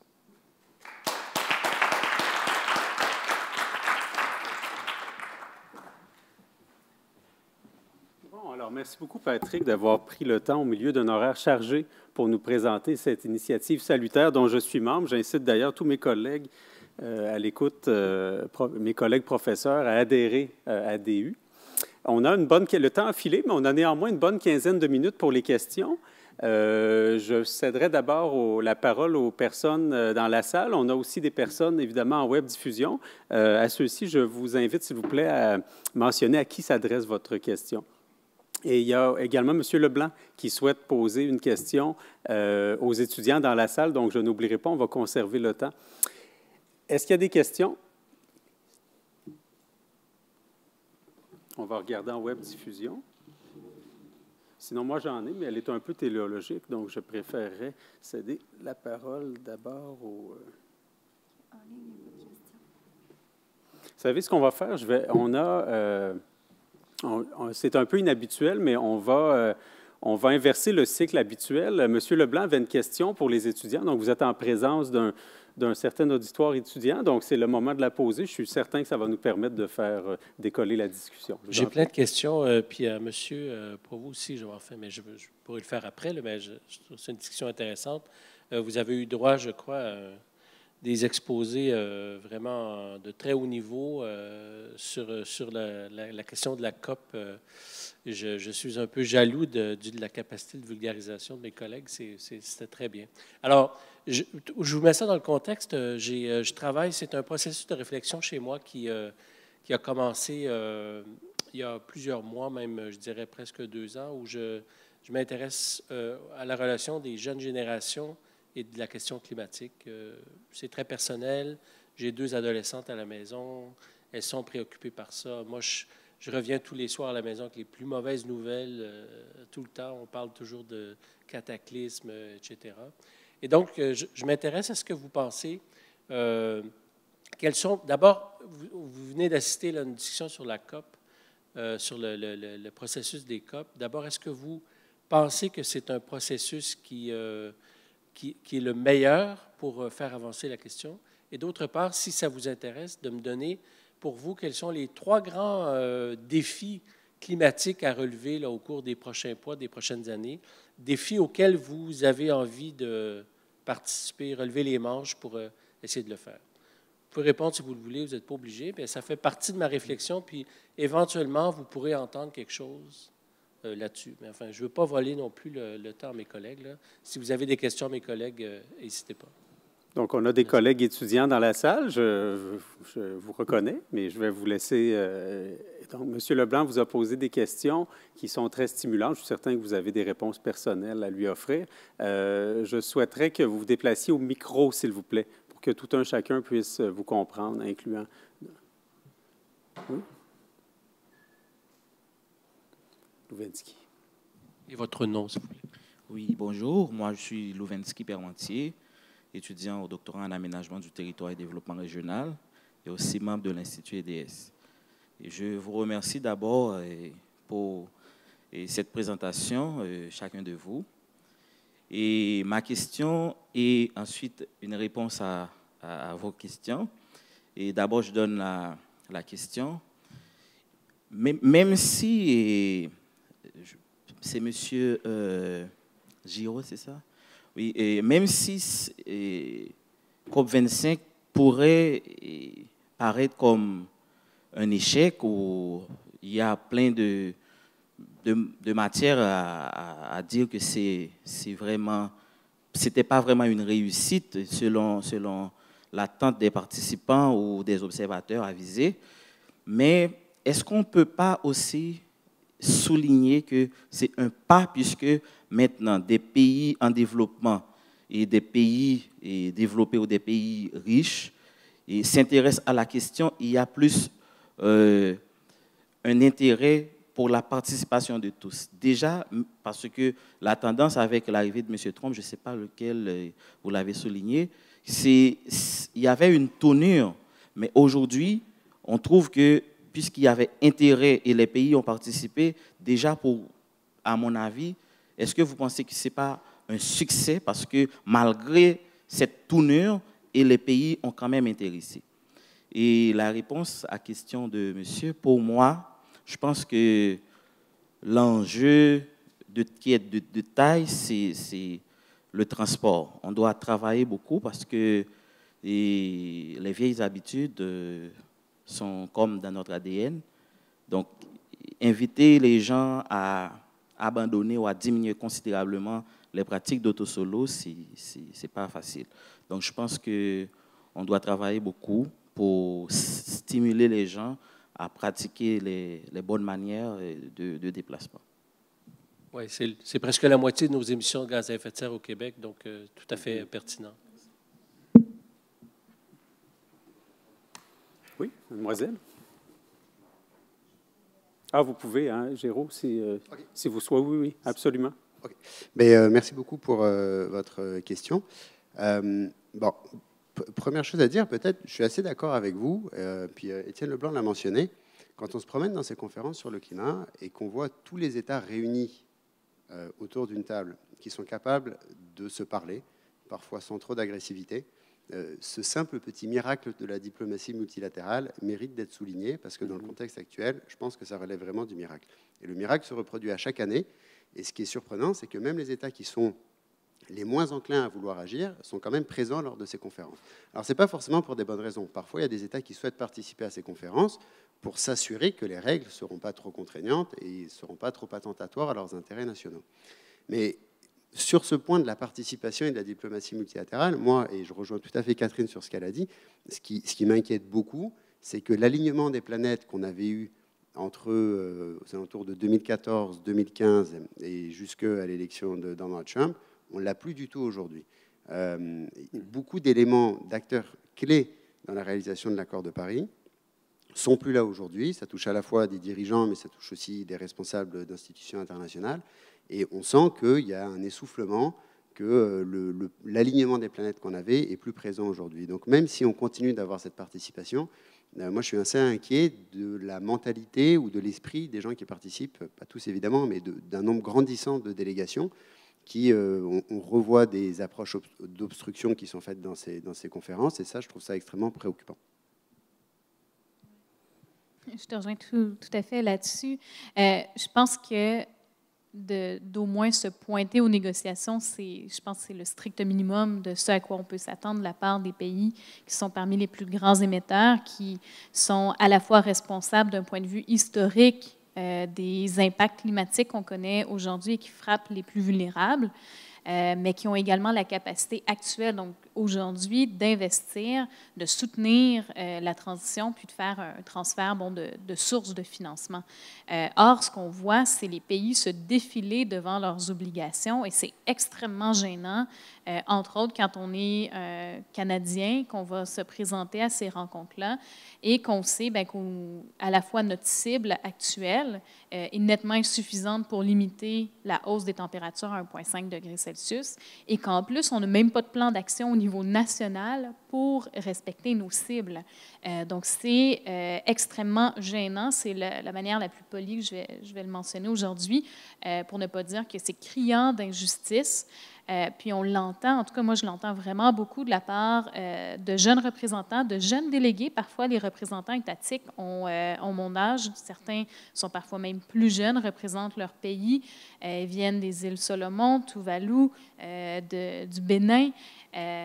On pourrait, si j'avais grandi dans leur pays, être dans leur position où ils sont inquiets de voir des membres de leur famille avec qui ils n'ont pas de moyens de communiquer quand il y a des tempêtes, quand ils ont de la misère à nourrir leur famille, faute d'agriculture de subsistance, quand ils ont des choix déchirants de carrière à faire dans un contexte où il y a très peu d'emplois, puis ça peut être un déchirement personnel qu'ils ont à faire. Donc, je pense qu'on est très, très loin d'exprimer une véritable solidarité internationale. Puis, ce que je trouve le plus triste dans tout ça, c'est que on fait juste répéter des structures de pouvoir et les pays, les populations les plus vulnérables, bien, ils ne peuvent rien dans ce système-là. Donc, c'est une certaine forme de maintien du statu quo, du colonialisme dans ces instances de pouvoir qui me donne très peu d'espoir. Puis, il y a beaucoup de jeunes qui sont là aussi. On se dit, c'est pas là qu'on va trouver des pistes de solutions, il va falloir chercher ailleurs. Puis c'est pour ça aussi qu'on entend de plus en plus cette idée de transition, de révolution, de décroissance et de véritable révolution dans la manière dont on conçoit notre rapport même à la nature ou même nos relations internationales. Merci. Mademoiselle? Bonjour, je m'appelle Marielle Papin, je suis doctorante en sciences politiques ici à l'Université Laval. Je travaille aussi sur les questions climatiques. Alors, j'ai une question qui est un peu provocatrice, pour Catherine plus particulièrement. Tu as mentionné le fait qu'on était passé en un mois d'une COP à Santiago à une COP à Madrid. Puis je me demandais si ça, c'était pas une des raisons un peu de l'échec ou des difficultés qu'on a eues à Madrid, puisque donc en un mois, on a dû complètement changer de contexte. On a eu probablement des délégations qui ont eu du mal à arriver à Madrid, ou en tout cas des acteurs de la société civile, posaient énormément de problèmes. Un leadership chilien qui a dû aussi être impacté par ces changements-là. Et donc, pour reprendre un peu la formulation que vous avez mentionnée du fait de, toi et Géraud notamment, du fait que peut-être que pas d'accord, c'était mieux qu'un mauvais accord, est-ce que pas de COP, ou une COP qui aurait été vraiment retardée, plutôt que vouloir le faire à peu près à la même date, ça aurait été mieux qu'une mauvaise COP?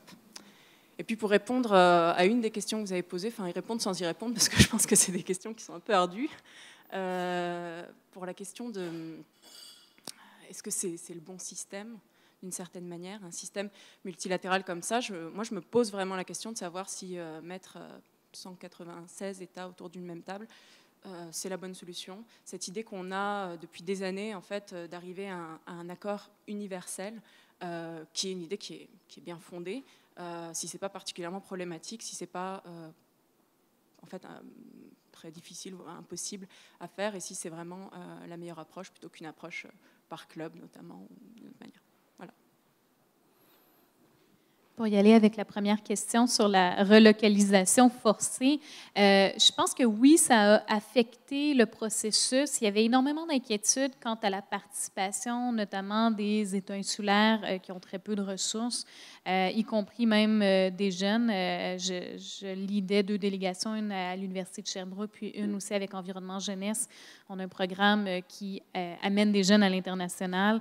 Malheureusement, il y a eu énormément de difficultés, spécialement avec LATAM Airlines pour les billets d'avion qui n'ont pas été remboursés, beaucoup d'hébergements également qui n'ont pas été remboursés. Nous, parmi les membres de notre délégation, ça a affecté les gens. La semaine dernière, j'ai eu un remboursement partiel pour 2 des personnes de notre groupe de 5 personnes. Donc oui, il y a eu des impacts au niveau de la relocalisation. Par contre, ils ont été moindres que tous les scénarios catastrophes qu'on avait en tête. Les bonnes nouvelles, c'est que les quotas de participation, donc c'est pas parce qu'on veut participer qu'on est automatiquement admis. Il y a des quotas à respecter et on n'a aucun contrôle là-dessus. Donc c'est le secrétariat de l'ONU qui dit bon, ben tel groupe, vous demandez 10 places, on vous en donne 5, par exemple. Donc les quotas ont été maintenus, ce qui est une bonne chose parce que dans l'organisation à la dernière minute, on aurait pu penser que les observateurs auraient pu être coupés. Or, ça a été 100% maintenu. Les installations ont également été adéquates, donc suffisamment d'espace, un lieu commun, oui, grand, là, ça prenait peut-être entre 5 et 15 minutes de traverser selon que vous marchiez ou courriez d'une rencontre à l'autre.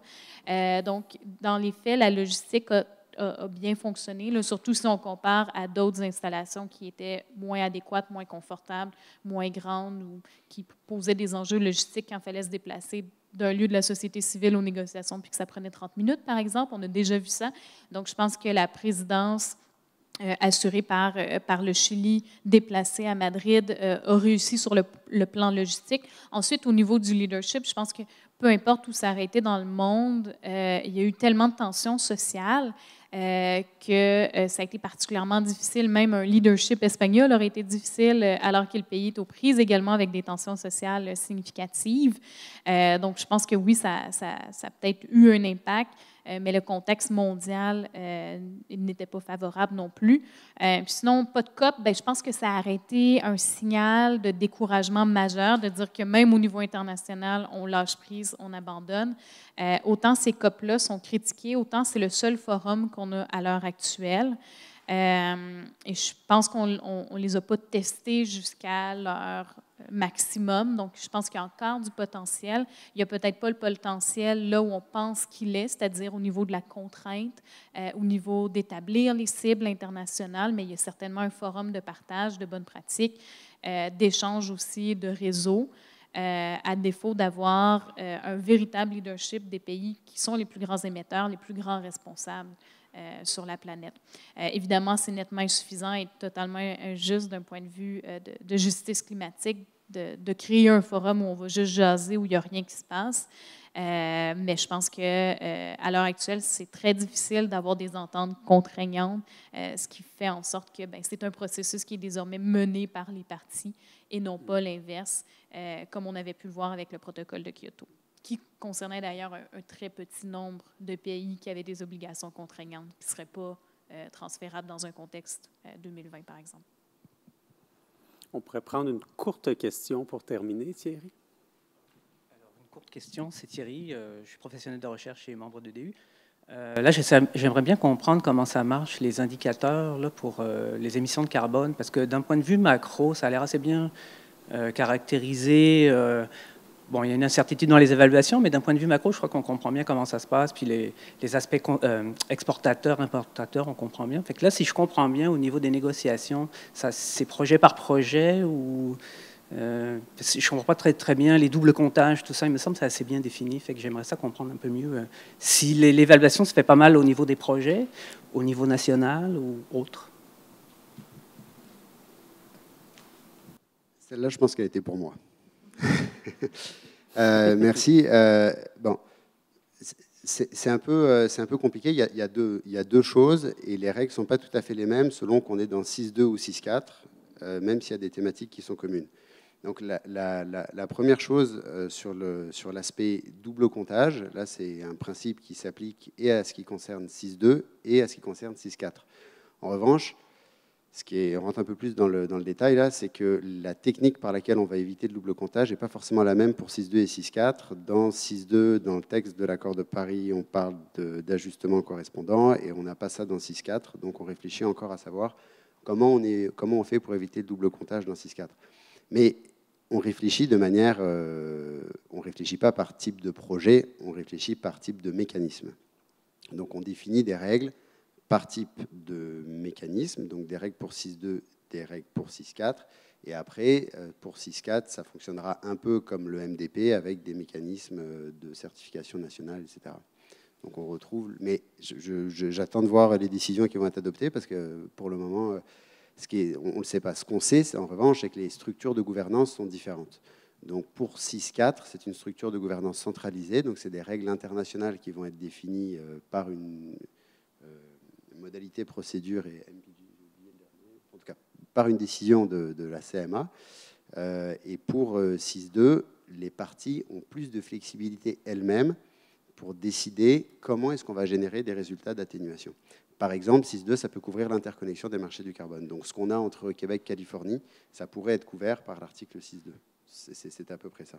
Donc c'est pas par projet qu'on réfléchit, mais par type de mécanisme. Et la prochaine étape, qui n'est pas encore dans les négociations, mais je crois qu'un jour on va en venir, c'est l'endroit de consommation des émissions de gaz à effet de serre.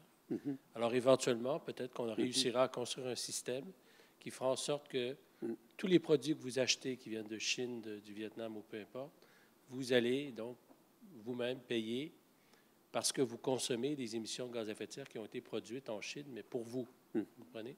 Alors éventuellement, on en arrivera là, peut-être. Mais moi, j'ai beaucoup entendu parler de ça depuis 2-3 ans. Oui, ça sera la dernière question, mais je vous en prie. Oui.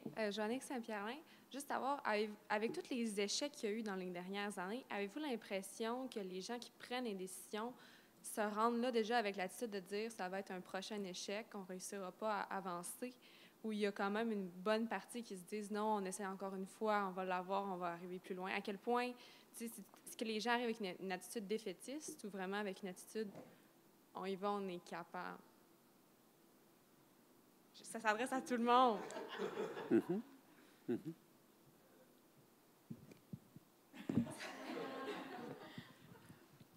C'est vrai, je ne peux pas refiler là.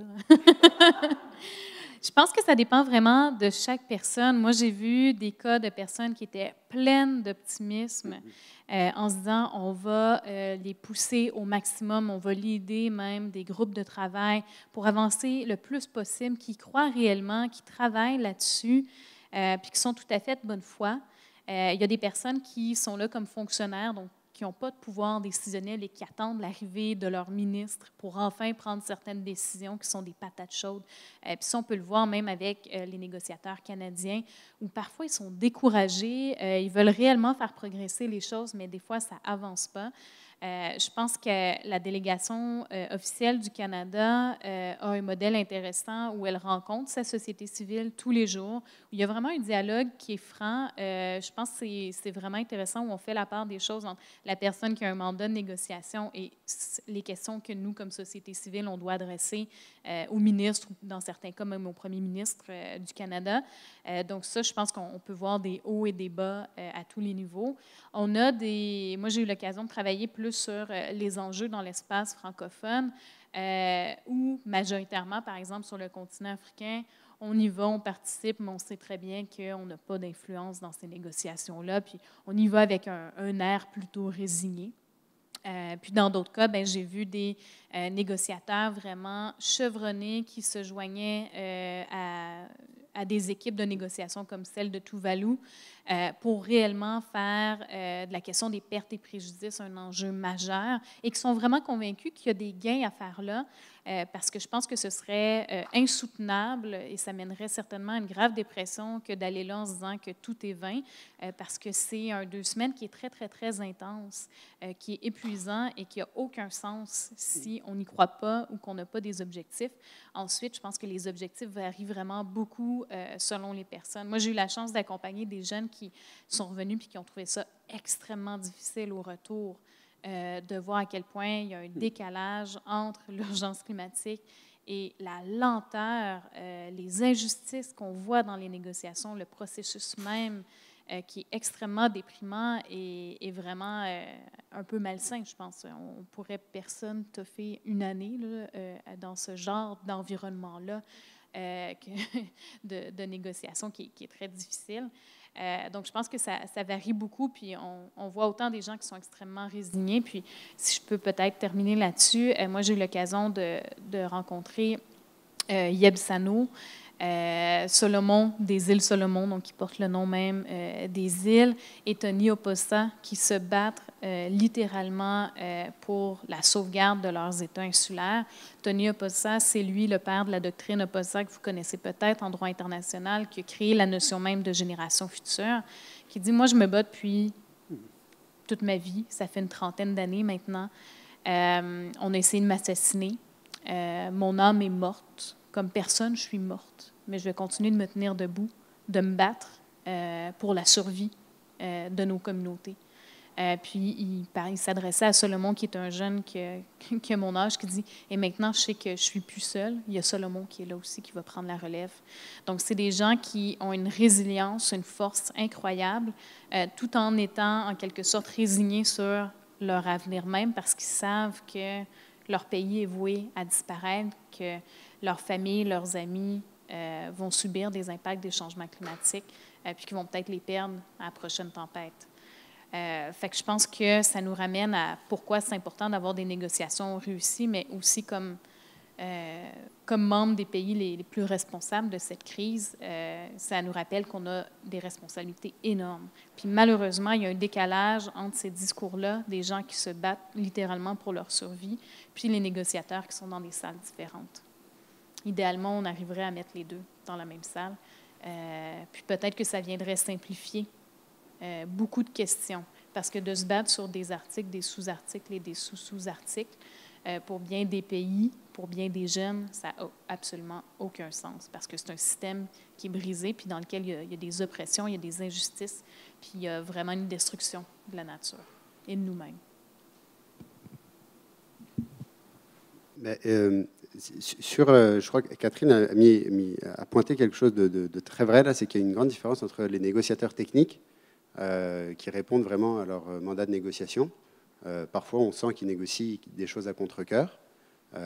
Puis après, quand c'est une phase plus politique, où là, effectivement, on sent plus de conviction et d'adhésion dans le discours qui est dit par la personne, puisque c'est des représentants politiques. Mais au-delà de ça, il y a aussi un aspect sociologique. Moi, j'ai beaucoup suivi les négociations sur l'article 6 ces dernières années. C'est les mêmes négociateurs qui travaillent sur la question des marchés du carbone depuis 25 ans.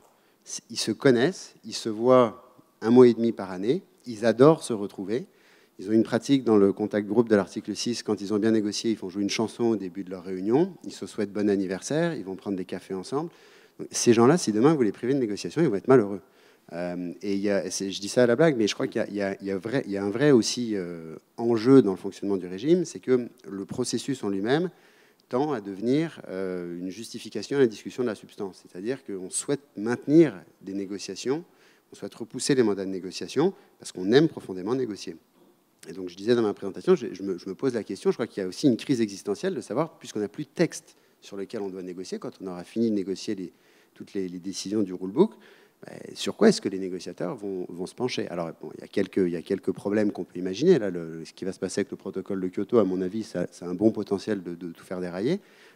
Mais il y a une question de savoir sur quoi est-ce qu'on va négocier. Puis, il y a aussi un autre aspect dans tout cet élément-là, c'est les règles de procédure. Comment est-ce qu'on prend les décisions? Et ça, récemment, j'ai fait une expérience sociologique avec des étudiants à Sherbrooke. On a simulé une négociation d'un instrument international sur l'obsolescence programmée en reproduisant la même technique de négociation que ce qu'on a dans les COP. Donc, technique du consensus, soumission, construction d'un texte de négociation. Les étudiants, c'est pas long qu'ils se prennent au jeu. Ah, mais je vais ouvrir un crochet, je vais faire une option supplémentaire, est-ce qu'on peut rajouter tel mot, etc. Et finalement, il y a aussi une réflexion à avoir sur comment est-ce qu'on peut avoir un processus de prise de décision qui est beaucoup plus fluide, qui ne se heurte pas au problème du consensus qu'on a. Est-ce qu'on ne peut pas avoir des réflexions sur cet élément-là?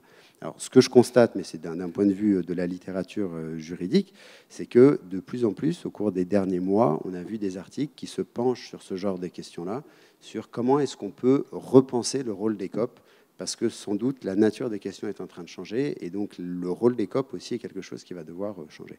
Puis je profite que j'ai le micro pour un commentaire sur est-ce que c'est nécessaire d'avoir des COP. Alors évidemment, il y a des débats doctrinaux sur cette question-là, mais je vais simplement prendre un exemple précis sur la question du lien entre les femmes et les changements climatiques. Si cette question-là n'avait pas été abordée dans les discussions internationales, jamais elle pourrait être ramenée, renationalisée et mise sur la table dans les ministères de beaucoup d'États. C'est impensable. On le sait, ça se fait parce que les négociations internationales offrent une légitimité à un paquet de questions. Et ce qui est intéressant, c'est que toutes les parties prenantes, tous les acteurs souhaitent maintenant voir leur contribution ou leur spécificité reconnue dans les textes de la décision de la COP. C'est vrai pour les entreprises, c'est vrai pour les différentes minorités, c'est vrai pour les agriculteurs, c'est vrai pour les autochtones. Tout le monde cherche à avoir, c'est vrai pour la question des travailleurs avec la transition juste, tout le monde cherche à avoir une reconnaissance. Donc est-ce que c'est nécessaire? Je crois que quand on voit que tout le monde cherche à être reconnu par ce processus-là, peut-être que la première fonction de ce processus-là, elle est de légitimer le type de problématique sur lequel on doit travailler au niveau national. Juste dernier mot, votre question, elle est intéressante parce qu'elle se pose autant au niveau technique, procédural que politique. Et je crois que pour être optimiste dans ces questions-là, il faut être un peu modeste et puis en même temps impatient. Je crois que tout le monde qui participe à ces conférences sont impatients, mais ça n'avance pas assez vite. Et moi, j'ai un souvenir assez marquant d'une rencontre. Comme je suis un des rares journalistes qui couvre ces affaires-là à tous les ans, il y a très peu de journalistes qui sont envoyés pour couvrir ça, au Canada en tout cas. J'ai un accès quand même assez intéressant aux politiciens qui sont là. Et je me souviens, en Pologne, j'ai passé un bon moment avec la ministre McKenna, qui est une personne pour laquelle j'ai beaucoup de respect. Et je ne crois pas qu'on peut remettre en question ses convictions profondes de citoyenne à l'égard des changements climatiques. Et elle poussait très fort et tout. Puis elle m'a dit, à un moment donné, elle m'a dit, vous savez, c'est difficile d'être au pouvoir. Et je crois que ça m'a fait un peu réaliser à quel point, effectivement, quand elle revient ici, dans un gouvernement qui est aux prises avec des ressources naturelles à exploiter, des emplois très payants, etc., les décisions ne sont pas simples et la solution, elle est complexe. Et c'est pour ça que c'est long, c'est pour ça qu'il y en a qui sont frustrés. Mais si la solution était simple, on l'aurait déjà trouvée. Et malheureusement, parallèlement à ça, les scientifiques nous disent il n'y a plus de temps, là. Il n'y a plus de temps à perdre. Donc, c'est très frustrant de voir avancer ça à double vitesse. Et je crois que tout le monde le ressent, autant les dirigeants politiques au sommet de la pyramide que les militants qui assistent à ces conférences. C'est comme si le temps file. Écoutez, j'aimerais vous remercier très sincèrement, chers panélistes, d'être venus, d'avoir pris du temps pour venir vous nous rencontrer, partager vos expériences. Vous nous avez montré justement l'immense complexité que peu d'entre nous soupçonnons qui est susceptible de sous-tendre les négociations climatiques, mais aussi le fait qu'il y a de l'espoir. Les jeunes se mobilisent, des franges croissantes de la société civile se mobilisent. Il y a un équilibre fragile derrière ça, mais il y a de l'espoir. Et en cela, vous avez fait œuvre utile, comme vous le faites régulièrement. Je vous remercie beaucoup au nom de l'Institut EDS et portez-vous bien. Merci infiniment. Merci.